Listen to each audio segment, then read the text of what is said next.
the cool thing about the trust structure is it's already here, and so nobody has to buy into it. It's already here.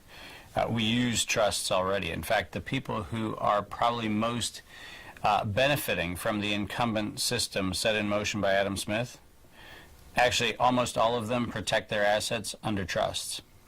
So the irony is that the most resource consumptive in our entire society are actually already using this. They just don't tell the rest of us about what they're using. So kind of the irony is it's already here.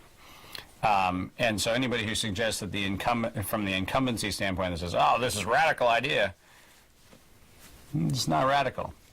Ask yourself kind of any of the major families of Europe, any of the major families of the United States, ask them how many of those actually are currently using trust structures that have trust indentures and trust agreements and trustees and everything else. And it turns out, oh my gosh, we're using them. So first of all, buy-in, it's already here. We're just not using it.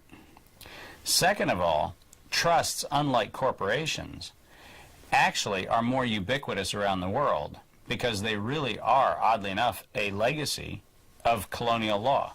So any place where the British, any place where the French, any place where the Germans, any place where any Europeans actually tried to colonize or did colonize, have trust structures actually as a longer legacy than corporate structures.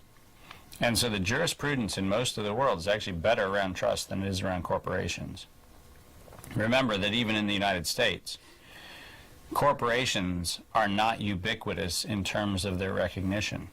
The reason why most companies that you and I deal with in our everyday life, no matter whether they're physically operating in Milwaukee, Wisconsin, or they're physically operating in Los Angeles, California, if you actually look at their corporate structure, most of them operate in Delaware.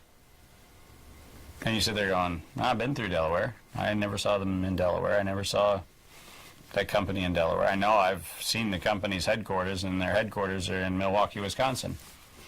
But legally, they're a legal corporation in Delaware. Why? Because even in our corporate structure, we actually don't have uniform corporate law around the country. That's just in the U.S. Forget the world. Just in the U.S. we don't have uniform corporate structure. So the cool thing about trusts is that they actually have a more defined and more ubiquitous presence around the world than the corporation does.